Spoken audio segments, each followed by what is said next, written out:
Food hero, మన rural warrior, మన back bone of the society, మన ఎర్త్ ఏంజల్, మన రాజు రాజు, అతనే మన రైతన్న. రైతు యొక్క విలువను, రైతు యొక్క శ్రమను, రైతు యొక్క ప్రాధాన్యతను ఈరోజు వివరించడానికి నేను మీ ముందుకు వచ్చాను. రైతు 6 కాలాల పాటు కష్టపడి శ్రమించి ఆహారాన్ని పండిస్తే అర నిమిషంలో ఆహారాన్ని వృధా చేస్తున్నాం. రైతు 6 కాలాలు అనగా 6 నెలలు కష్టపడితే ఆహారం మన ముందుకు వస్తుంది. అలాంటి ఆహారాన్ని అర నిమిషంలో చాలా వృధా చేస్తూ ఉట్టిగా పడేస్తున్నాం.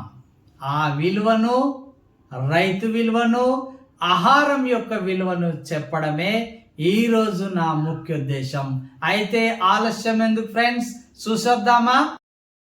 రైతు వ్యవసాయ క్షేత్రంలో మా పాఠశాల జిల్లా పరిషత్ సెకండరీ పాఠశాల జన్కాపూర్ 9వ తరగతి విద్యార్థులతో వ్యవసాయ ఉత్పత్తులు సవాళ్ళు అనే పాఠ్యాంశం ఆధారంగా పని అనుభవం జాన్ డూయి గారు చెప్పినట్లు డూయింగ్ బై లర్నింగ్ కొరకు క్షేత్ర పర్యటనకు తీసుకువెళ్ళడం జరిగినది.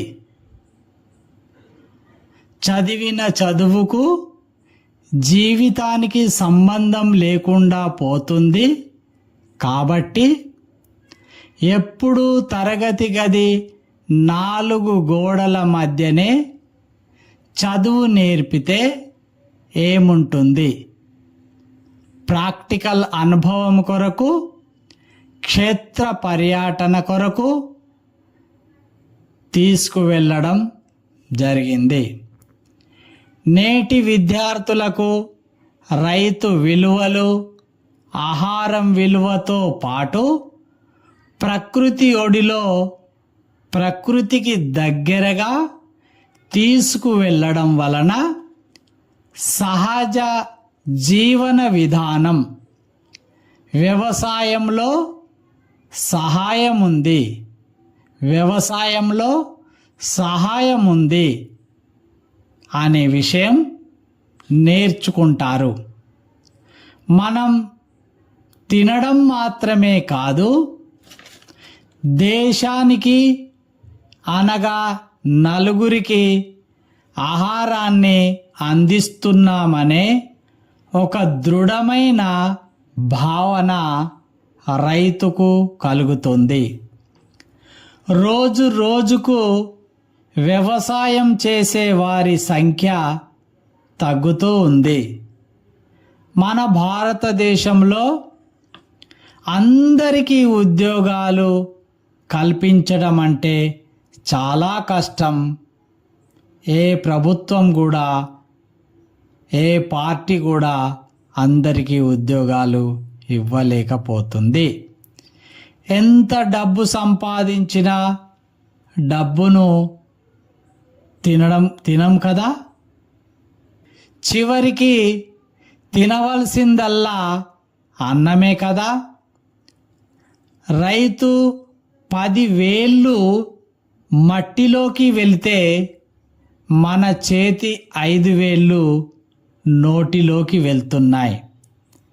ఈ భావన మెదక్ జిల్లా కలెక్టర్ శ్రీ రాహుల్ రాజ్ గారు